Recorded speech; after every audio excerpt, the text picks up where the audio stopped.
because we've got a lot to talk about. We chose today as the date for this event because Brexit is supposed to be happening tomorrow.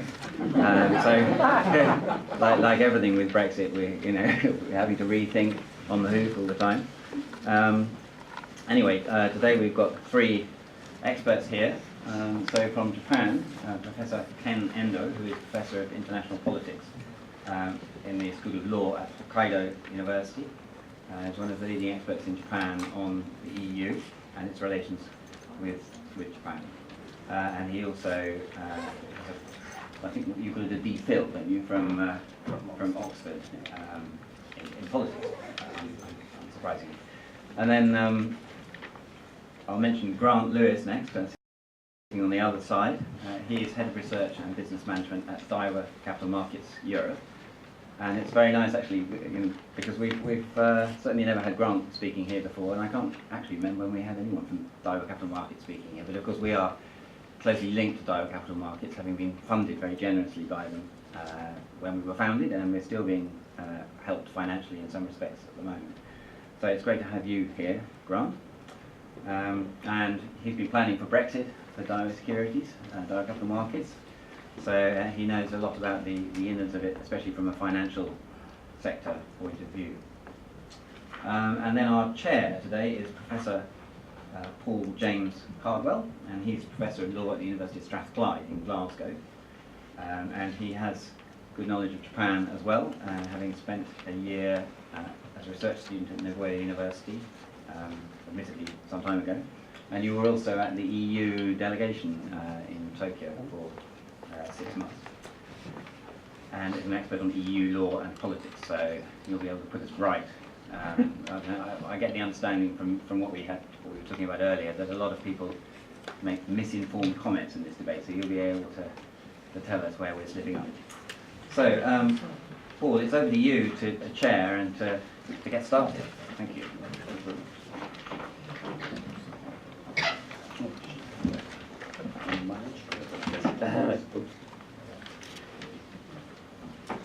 Thank you very much. Good evening, konbawa, ladies and gentlemen, and welcome to this event. It's a great pleasure and an honour for me, and a little, if I may say, Nazca Hussain, for me to be involved in Japan-EU related affairs. I was asked to introduce our speakers, or introduce the debate and discussion tonight by giving a little bit of an update on what's happening with Brexit. I can't. It's a short answer because I haven't checked the news in the last 10 minutes, and so whatever I say is likely to be somewhat out of date, which, as a teacher as well, is something that we've had to get to grips with over the past 2 years. Never mind fending off students worrying about what will be on their exam topics. What I will say is that Brexit is, of course, a process that, whilst it was supposed to happen tomorrow, we now know that it will not do so. When it actually will happen, if at all, is unclear. If and when Brexit does happen, and there is an end date for the UK leaving the European Union, we also know that that is not the end of it, unfortunately, for whatever our point of view on the process might be, but that it is clear that the UK will, for many years, then be involved in a process of resolving the kind of relationship, whether close, whether more distant, closer in some fields than others, that it has with the European Union, and, of course, with the rest of the world. We're as yet unsure exactly what Global Britain, as it's called, will mean. And it's been particularly interesting for me, and for I think many of us here, to see the input from the government of Japan and companies from Japan in this debate. And certainly looking back over the history, we see perhaps an evolution in the way in which Japan-UK and Japan-EU relations have evolved. So unfortunately I have no great insights into exactly what the status of the Brexit debate at the moment, and perhaps things will be clearer tomorrow, perhaps not. But without further ado, I would like to hand over to our distinguished speakers this evening, and afterwards then we will have plenty of time, I hope, for questions and discussion with our audience members. Thank you very much.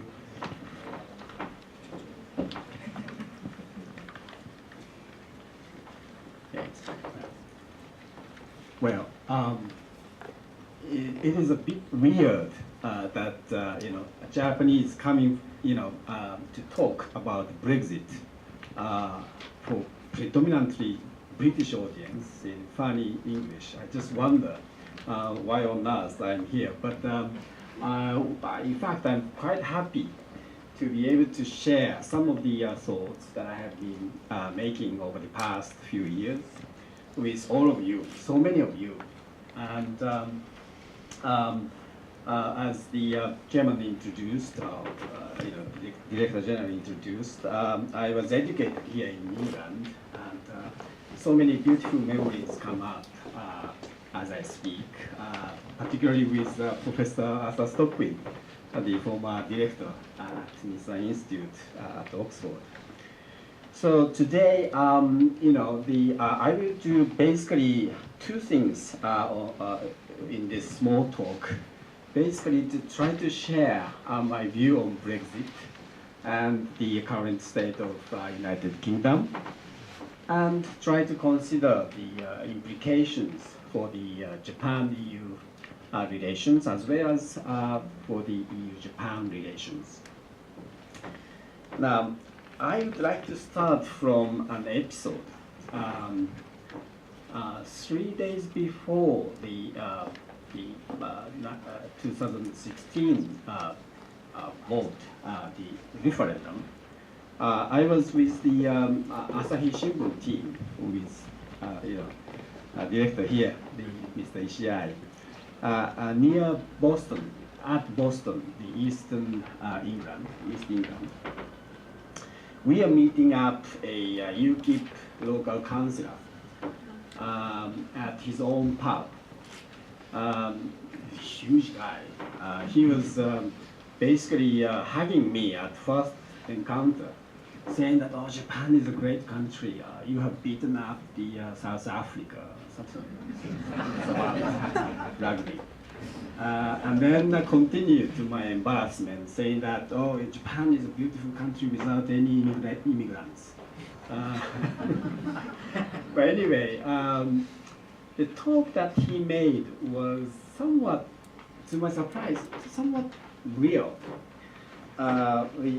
He was basically talking about those Polish and Lithuanians, obviously. The centuries-old pubs, now owned by foreigners. The local people find it increasingly difficult to gain access to public hospital, GPs, and then housing and so on. And at one point, I thought that it's, too much, but he called in his own son and urged him to talk, basically tell me how many students, pupils he has in his class, and how many of them are foreigners without being able to speak English. And it turns out that the half of the pupils were basically the sons and daughters of those Polish and Lithuanian workers. It was quite real. I know that this is not the entire picture. The area may have been a rare exception beside London, in which the rate of the overseas workers coincided that of the Brexit voters. Other areas had much less, less foreigners, and then still recorded a high number of Brexit voters. And yet, what was apparent to me was sort of total lack of the public policies needed to meet the local concerns. On the contrary, the austerity policies introduced by the then Cameron Osborne couple, deprived localities of any resources with which to tackle those local problems. I then wondered why the three parties benefited from the free movement of people inside Europe remained utterly void of actions. The EU, particularly European Commission and the UK government, and the Polish and Lithuanian governments. The EU was and still is the enabler of those free movement of free movement of people. And that is the one of the pillars of their existence. And British economy benefited from the cheap labor forces, whose job the British no longer took. The senders countries gained from the overseas remittances. So why didn't these three parties didn't have any mechanism with which to help those localities where a certain number of overseas people concentrated in such a short period of time? So I thought at that time that was a great failure in public policy. But again, that is not the entire picture either. I still do wonder why the British as a whole managed to vote for Brexit. Still, even now, I do wonder. I would like to propose the threefold explanation. I wonder how you feel, but I am quite keen to have your reactions. The first, immigration, as I introduced, that was a factor. Some of you will remember the figures of 300,000 immigrants in 2014. That I think there is a graph of the net flow of immigrants into the UK. I think that boosted the sort of anti-immigrant sentiment at that time. This factor found the main constituency in the amongst the UKIP voters, obviously, as well as some amongst the Tories. But the UKIP and this factor alone cannot explain 52%.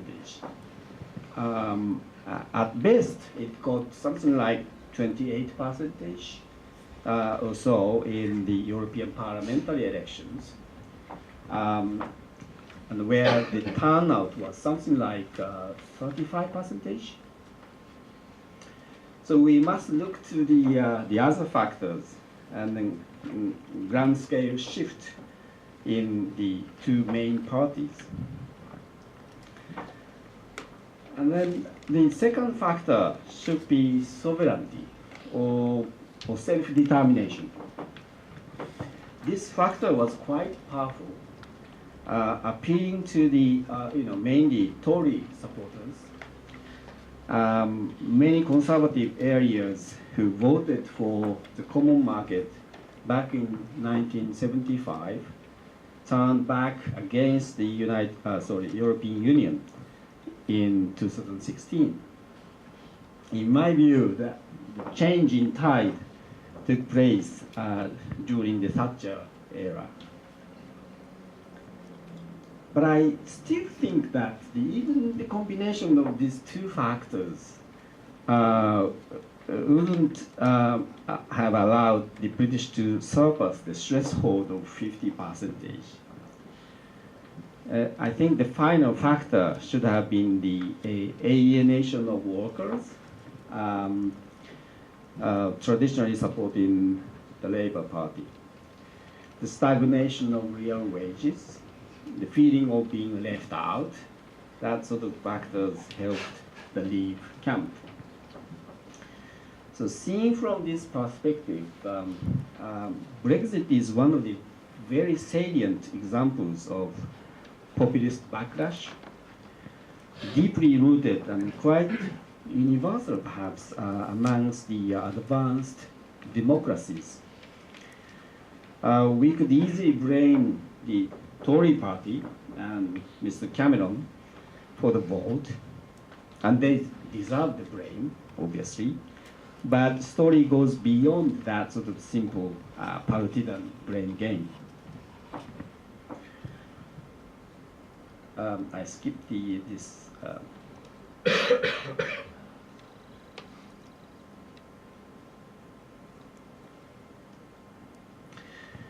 We have a set of, we have another question, in fact, separate from why British voted that way 3 years ago.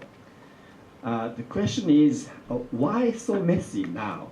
This is a separate question, I'd say. The Madam May bashing is the name of the game nowadays. And but I don't think that it's all her fault, as there are more historically rooted, reasons for the mess today. But yes, she made a number of unforced errors. The next speaker, I think, is better at explaining the, so many, why she had to set so many red lines. Basically, she said, those red lines, and then boxed herself and her country into the corner. Plus, she set the deadline. Of 29th March 2019, tomorrow. That was set when she first appeared at the Tory annual conference as a Prime Minister back in 2016, autumn 2016. She said that within a half year, so she would push the button of Article 50 of the Lisbon Treaty. Well, she did so without a real prospect of intra-party consensus, let alone the inter-party agreement. But I'd say the fundamental mistake that she made was in her interpretation of 52-48 result. To show that, I should like to compare her approach with a similar case of 1994 Norwegian referendum, where Norway rejected the EU membership for the second time, in fact, in history, by the margin of 4 points, more or less the same margin, 52-48.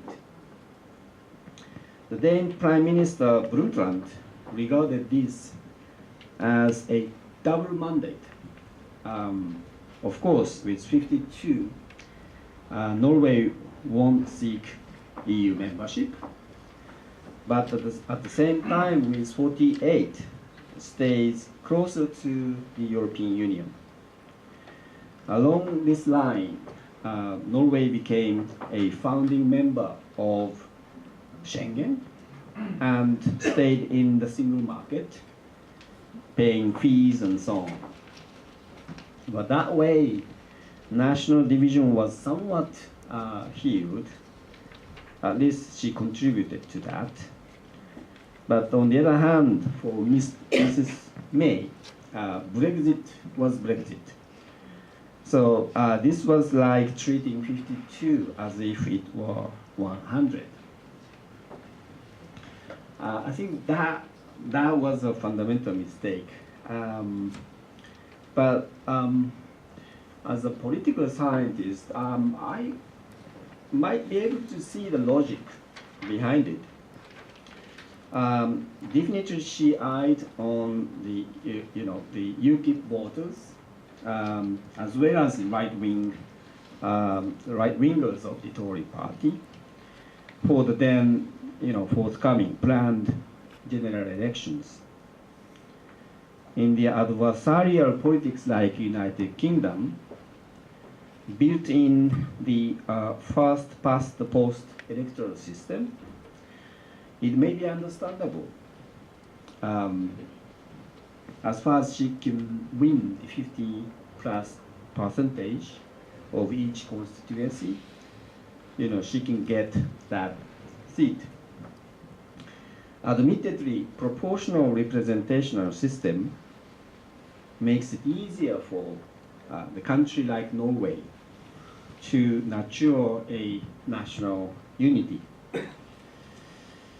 Mrs. May was even partially successful in attracting more number of votes in the 2017 general elections than that of the 1997 landslide victory of Tony Blair.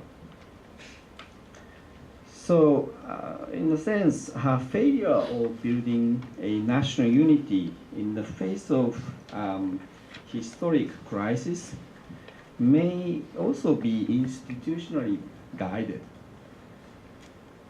I just wanted to share this sort of observation with you. I would like to have the discussion.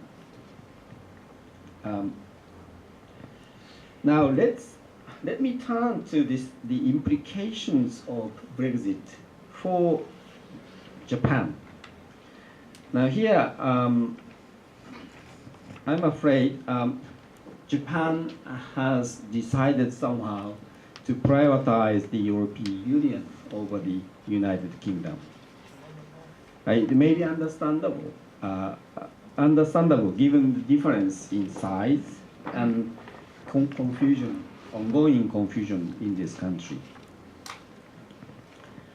Well, let me start from the observation on the European Union itself. In my view, I think to the observers in Japan, most of the observers too, EU is recovering from the existential crisis in the 2010s. Well, recovery is quite fragile and can come back. This sort of crisis may come back at any time in the future. Yet the three observations can be made in this context. One, the support for EU membership rose to the highest level since 1983, with 68% of support amongst the 28 member states citizens, inclusive of the UK's. I think the Brexit saga has certainly contributed to this figure. And then the support has risen, particularly in the Northern Europe. Second, the Euro membership is favored too. The support rate is highest since the introduction of the single currency in 2002. Last and related, the extreme right populist parties has stopped talking about the exit from the European Union and Euro.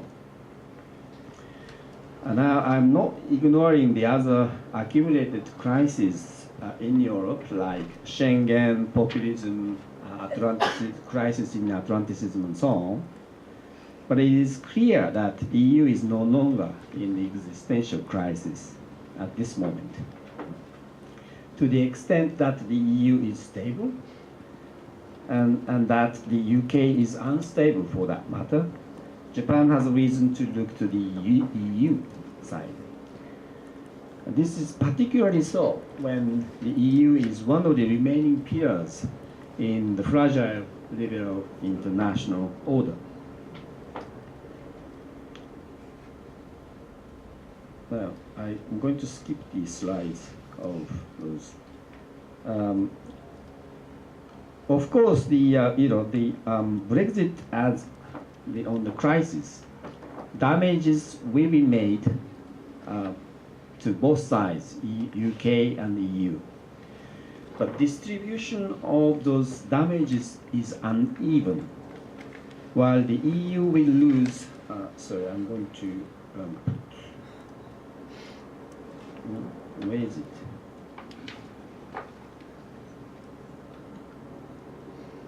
Oh, it's in Japanese, I'm sorry. Anyway, while the EU will lose 16% of GDP, 13% of population, and 11% of budget, plus first-class military, liberal market orientations, traditional ties with the United States. But on the other hand, the UK will be hit more severely. I omitted all the slides on the economic aspects of the damages in the post-Brexit era. But damages are, because the next speaker will be more qualified to talk about the Brexit damages. Now, sorry, yes. But damages on the United Kingdom is not confined, are not confined to the numbers and figures.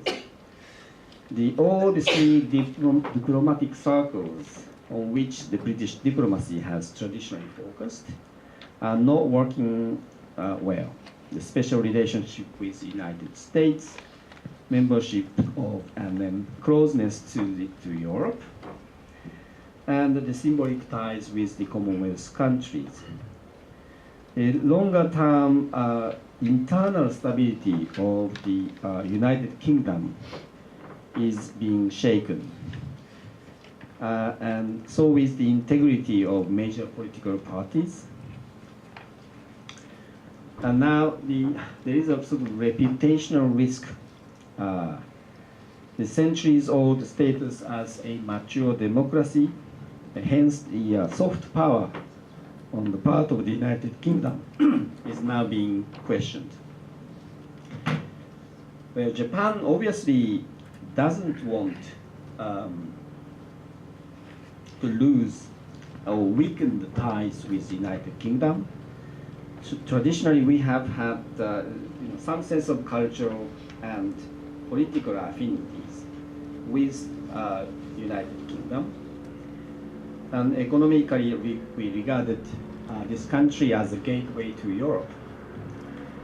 And as we can see, we have earned a lot, in fact, through the trade with the United Kingdom, bigger in some as compared to the European Union.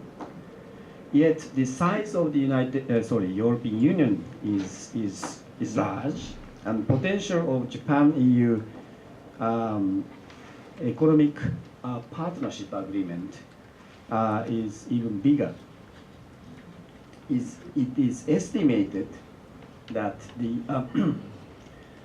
it will push up the Japan's GDP by 1%, and the employment by 0.5%. And in the meantime, Japan's manufacturers have started to move out of this country. Recent decision by Honda may have shocked the British. This is a bit old, sorry, this map. But anyway, but the many others who ponders, or some of them have decided to do the same, or at least partially shift the production to somewhere else. Government of Japan was unusually swift in alerting the UK counterpart about this, as early as in September 2016. But nonetheless, it is not necessary to paint the picture completely black. The financial clusters built up over the past centuries around the city are quite solid, especially in terms of stock of human resources and knowledge. Even if a significant number of employees may move to the continent, I don't think the Japanese banking and related sectors evacuate completely from London. I remind you that it's not in London, but when the 1997 financial crisis hit Thailand, many of the Japanese companies remained there, while all others quickly gone. They now flourish. Now, also on the diplomatic and defense field, the new developments are underway. Since 2015, we have had the 2+2 joint meeting of foreign and defense ministers. In July 2016, we held a joint military exercise, Air Force in fact, over the Japanese airspace. In January 2017, an acquisition and cross-servicing agreement, AXA, was signed so that we can share some of the military equipment in future. Last year, the Her Majesty's ships, Albion and others, made a series of joint exercise near the South China Sea. But all these may have nothing to do with the daily lives here, and it may only be seen as a symbolic act vis-à-vis China. But listening to the stories by the governmental officials, these mechanisms and practices have had certain effect politically. Sorry, it's this side. This is a sort of mainstreaming exercise, albeit a limited one. Japan-related affairs in UK politics and administration. Usually, the Asia or Japan-related matters located in the marginal side of UK elite minds in general. But through these, and particularly 2+2 meetings, the mainstream politicians and administrators started to be involved.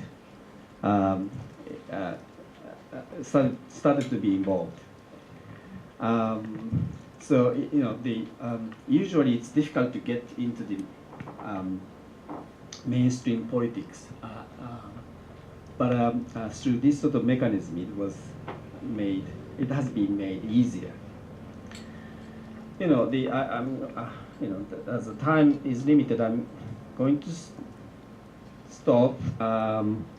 But just wanted to say that life goes on, even after Brexit.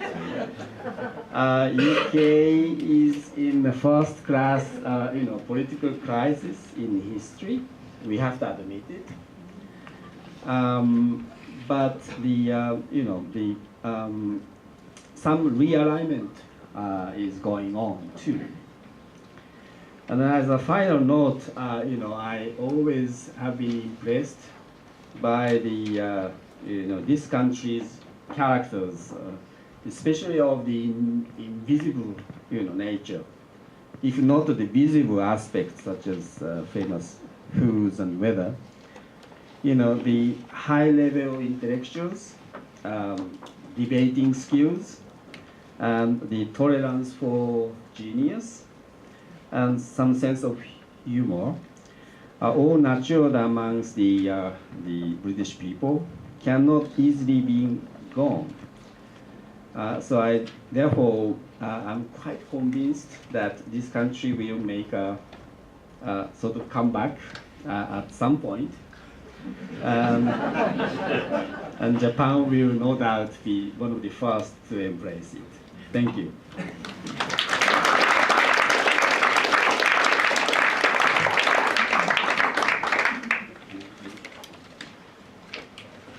Should I come here? Yeah. That's what it is.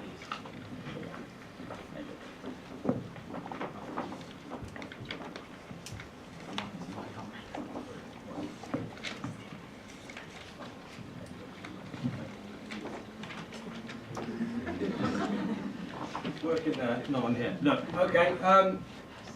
Thank you, Professor Endo. If I'm half as articulate, I'll be very pleased by the end of this.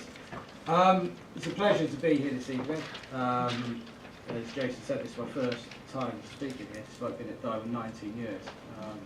I'm not sure who's been more remiss there, probably me. I think, as Jason said, I wear two hats at Daiwa. One is head of research and one is head of business management. With my head of research hat on, I've kind of had to try and make sense of, I think for the first time in my life, a country actively pursuing a policy that the government knows is going to make it poorer. Trying to get your head around that is actually quite difficult. From a political perspective, I lived in a country that was pragmatic, the politics, fairly sensible. I think we've ended up in this sort of ideological divide that's kind of, you know, I'd characterise it perhaps as sort of, we've ended up with a couple of cult-like factions, whether that's on the left or on the right, on the Brexit, Leave, Remain. Very different world than what we had 3 years ago, without a doubt. My other role as head of business management, I've overseen Daiwa's Brexit project. Financial services firms in London are clearly very largely impacted by Brexit. We've had to put a project in place to deal with that. So I thought tonight I'd talk first about the economics. That's my background, European economics. I joined Daiwa as a European economist all those years ago. And then go on to talk a bit about what Brexit's meant for Daiwa and how we've dealt with Brexit and what it means for our European operations now and perhaps going forward. So look, we'll kick off with the economics. Professor Endo's talked about the ridiculous red lines, the boxing in. You know, to be honest, I'm not sure that at the point of that speech she really knew what she was doing. At that point, people still believed that unicorns existed. In terms of we can have the exact same benefits without any of the obligations, etc., etc.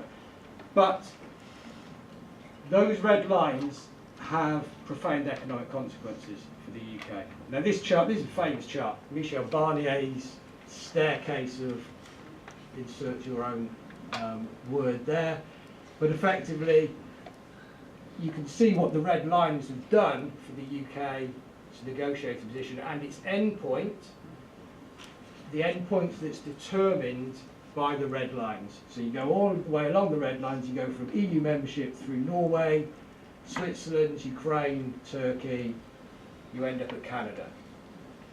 Canada is really the only place that the UK, without the backstop, and we'll get to the backstop in a second, can end up given the red lines. The problem with Canada is, as you go from left to right, the economic damage gets greater. There is not a reputable economist in the world who would not agree with that. And that is, I'm afraid, the consequence of her red lines. The backstop, there's a lot of talk about the backstop. Why the backstop? What is the backstop? Effectively, the backstop is there to prevent a hard border on the island of Ireland. It effectively means that if you can't avoid a hard border by other means, the UK will end up in a customs union and parts of the single market to prevent this hard border.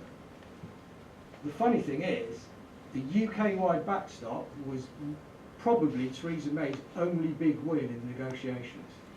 It's astonishing, only Theresa May could do this perhaps, to turn a big win into her biggest hurdle to get the withdrawal agreement through.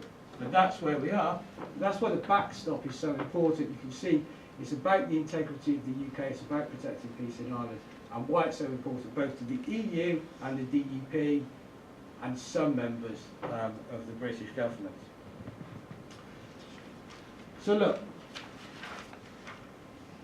those red lines maximise the long-term economic damage of Brexit by pushing the UK, to Canada, to a loose relationship with the EU. But I think the way that the government's gone about the policy, the Brexit policy, has maximised the short-term economic uncertainty as well, and by doing so has maximised the short-term economic damage. I'm not going to go through these, we're all familiar with what's happened, but Professor Endo talks about some of the triggering Article 50 with no idea of what the desired endpoint was. The general election, we all know what happened there. Ignoring the parliamentary arithmetic, she's had to do that since the 2017 election, of course, to try and keep a government together, but there is clearly no parliamentary majority on her side for anything that she wants. Pulling the meaningful vote in December 2018, Parliament, all of this stuff, refusing to rule out no deal, that has a profound effect on business and how business has had to react to Brexit. You know, if you were designing a policy to maximise uncertainty for firms and individuals, it would look pretty much like that. And that, you know, is really the consequences we're seeing. In terms of its short-term impact, you know, the impact on investment is profound, has been profound. The left-hand chart, this is a Bank of England chart. This, I'm going to get this to work. Effectively, this compares the average of the recovery from previous recessions with what's happened this time. You can see that investment has been well below what you would have expected based on typical recoveries. Investment's effectively flatlined. That's both FDI and domestic investment. People are saying, oh, there's been a global slowdown in investment. Well, there has a bit, but not like in the UK. So, you know, I think the evidence there. John Springford at the Centre for European Reform has estimated that the economy is about 2.3% smaller than it would have been if we hadn't voted to leave. Those are not particularly contentious numbers, to be honest. Even some leave advocates, the Julian Jessops of this world, think those numbers are about right.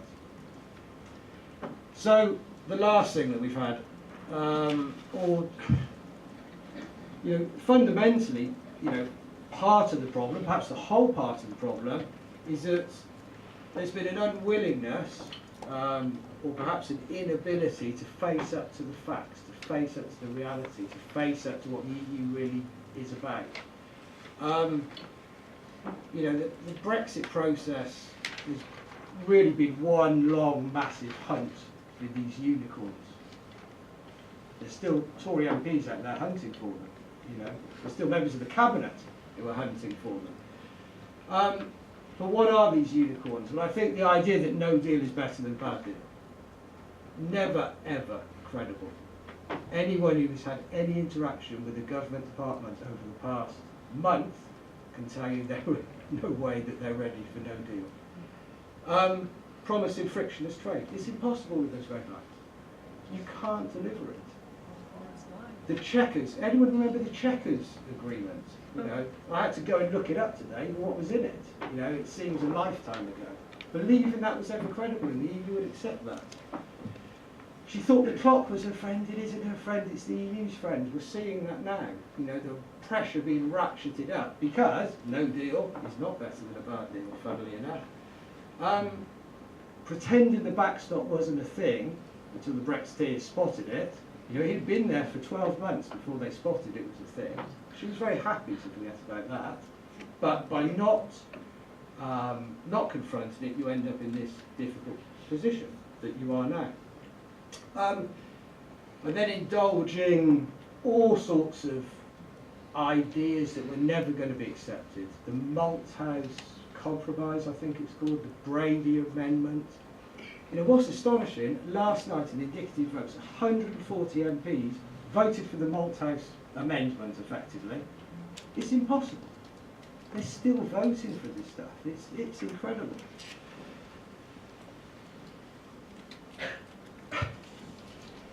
You have to tell me when my time's up, 'cause I can talk about this for a long time.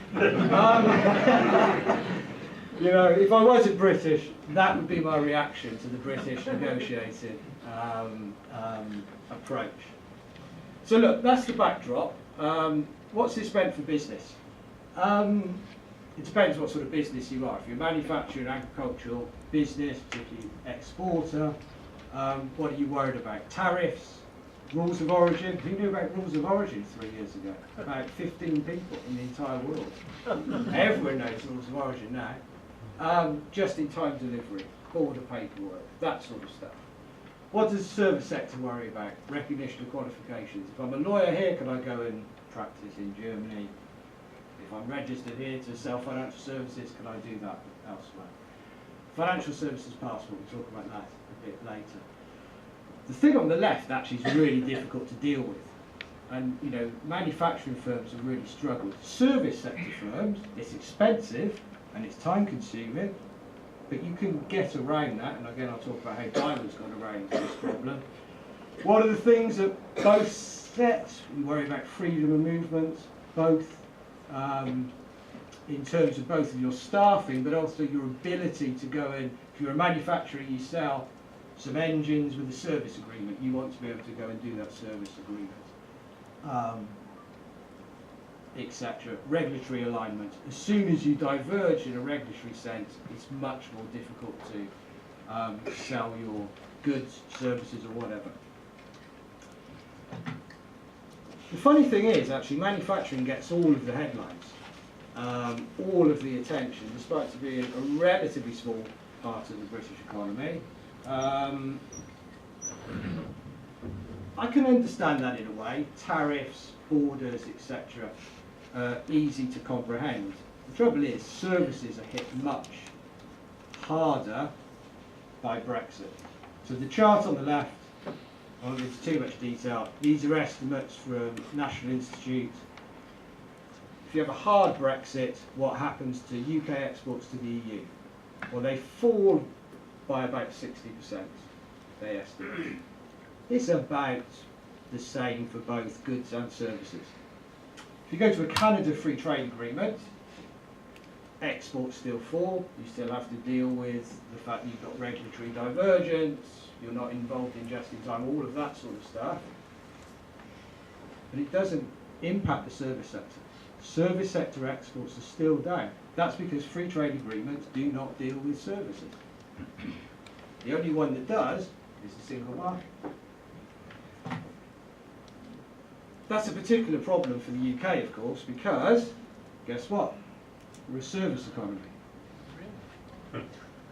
So the policies that she's taken, the red lines, not only for your average country would be damaging, they're particularly damaging for the UK because it has a sophisticated export-orientated service sector.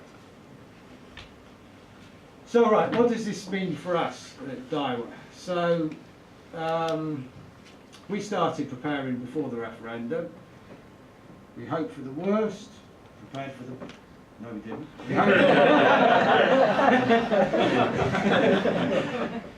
Maybe. Yes. We hoped for the best, prepared for the worst. But you know, on the 24th of June 2016, after the panic phone calls from the regulators saying what's happening in the markets, etc., we were faced with 8 key questions. First, will Brexit happen? Did anyone know the answer? If you did, I'd be very happy.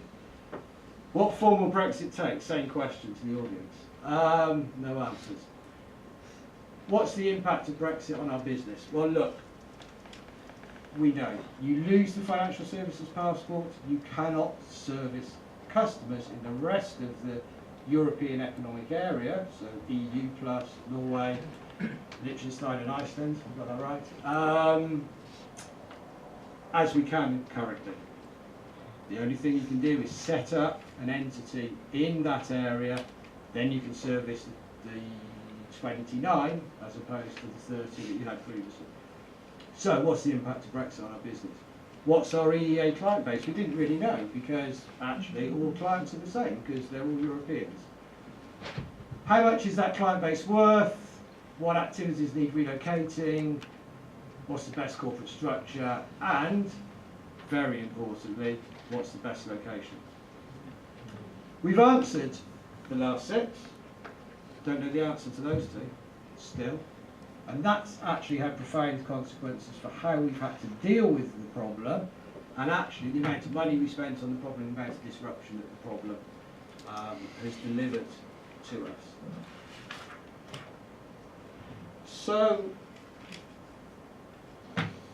this is Daiwa's Brexit journey, which still isn't over, and it probably won't be over for many years, to be honest. But I think I wanted to just talk about how that uncertainty that we've talked about, that's been generated, how that has affected the decisions we've taken, and hopefully you can see a real life example of what it means for business. So, you know, there are several points along this route where if we'd been given different information, we could have made different choices. And those different choices would have been, I think, to move less activity to our new home, which is in Frankfurt. So if we were to take, for instance, at this point, the Lancaster House speech. So she'd thrown the red meat to the Tory faithful in Birmingham, I think it was, the speech. She could have reined that back a bit, because you had 4 months to think about it. Maybe to listen to some other voices that aren't within your inner circle. But she didn't. She laid out exactly the same red lines. So we're thinking, we're going to lose the financial services passport. How do we fix that? We need to establish a subsidiary, not a branch, a subsidiary with capital, and everything that goes with capital in the EU. So we start working away. We start working away. We choose a location. We go around Europe, being courted by various countries for our business. We make a decision. We start meeting the regulator. Then we have the Florence speech. Another opportunity to provide clarity, perhaps to rein back some of those red lines. She doesn't. So we put in our draft license application. We make that formal because we still haven't heard anything. We sign an office lease, we get our license, and we start business at the start of September last year. But we're starting business in a soft way. We're always hoping that the withdrawal agreement's signed. You get this long transition. Effectively, you're a member of the EU, so you can still have your passport, etc. We can put that decision off. Withdrawal agreement's published November. We're going to have a vote in December. If we get that transition, we maybe, I don't know, wouldn't have done this. Started trading as principal. That's much more complex way to do it, and it costs a lot more money. But of course, she pulled the withdrawal agreement vote, and we don't know if there's going to be. No, there is going to be one tomorrow, but only on half the withdrawal agreement without the political declaration. So, despite the fact that Brexit was supposed to be tomorrow, we are none the wiser on those 2 red boxes that we had that. And what's that meant? It's not just us, for every firm, that they've had to make decisions that they otherwise wouldn't have made if she had said we would never have no deal back here, we wouldn't have had to make these decisions. If she managed to get cross-party support here and got the withdrawal agreement through, or actually even back here, it could have been agreed earlier, but we had some ridiculous grandstanding about here in Salzburg, some of these decisions wouldn't have been made. And that's true for every firm. You know, it's not just Daiwa doing this. This is where the firms, financial sector firms, are mainly relocated. Frankfurt, Paris, trading venues are going to Amsterdam. All the liquidity in European repo market is shifted from London to Paris on the 12th of February, to be precise. You know, you can see that this is all happening. And it's happening because there's no clarity. People don't want to do this, it costs a fortune. But that lack of clarity. So I think I'm almost out of time. 2 minutes. We are here though, not just Daiwa, just about everyone is here.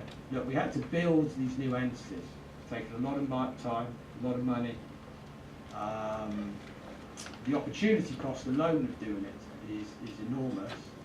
Now you're at the stabilisation phase. You're trying to migrate the clients across, you're trying to build out your systems, etc. in those entities. You haven't had time to think about how you optimise your European operations. You know, most firms had their subsidiary in London and maybe had some branches in the EU, but most actually didn't bother because you don't need the branches. You can just work from London. Now you've got 2 subsidiaries in Europe, if you're a foreign financial services firm.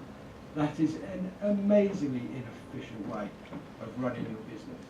So now you move here to optimization. I know all the firms are thinking about this. What's your corporate structure? Where is your European headquarters? I'll give you a clue. Probably not London, because you don't want 2 subsidiaries.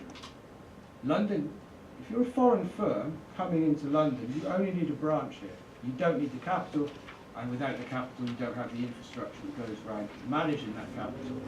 You have one HQ in the EU, and that's where your CEO is, your CFO, CRO, every other C, something O, and the people that are with it. This is a 10, 15-year process. What we've seen in terms of moves are just the emergency, just getting it over the line. The real big profound effects are coming. They're here. One firm's already done this, Bank of America, Merrill Lynch. 2 entities. It's got the securities firm and it's got a bank. The bank's relatively simple. The securities firm is, just an enormous, complex entity. With the bank, they had a dormant company in Ireland that was left over from the financial crisis. They merged their bank here, cross-border merger, using the cross-border merger directive with the EU, much easier than wait until you've left the EU. They merged that bank into that effectively dead structure.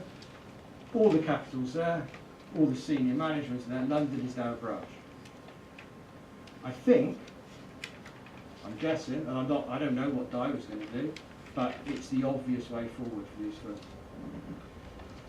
So anyway, conclude. Almost on time. Well, you can read that for yourself. I think there is no form of Brexit that's not economically, and I think to Professor Endo's point, politically damaging for the UK. It's been, I think, profoundly politically damaging as well. The government's maximised the damage, red lines, triggering Article 50 without a plan, hunting for the impossible, still hunting for the impossible. No deal was better than a bad deal.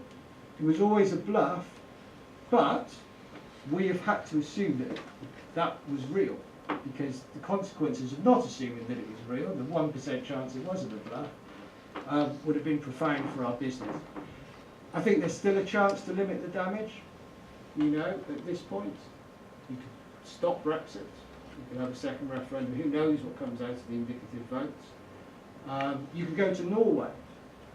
That would stop the damage. Norway plus customs union would take you out of the political part, leave you in the economic part. That would not be a bad economic outcome if you want to respect the referendum.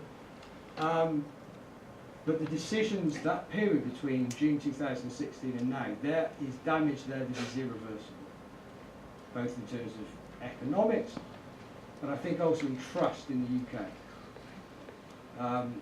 I went to, some of you may well have been there, an event at the Foreign Office last summer in June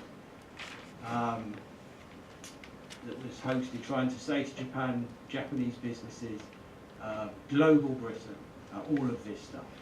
The guy from the Foreign Office didn't believe it, but he had to say it anyway. I've worked with the Japanese long enough to know that they are scrupulously polite, particularly in when they're in someone else's country. They were not polite that day. That was a real surprise to me.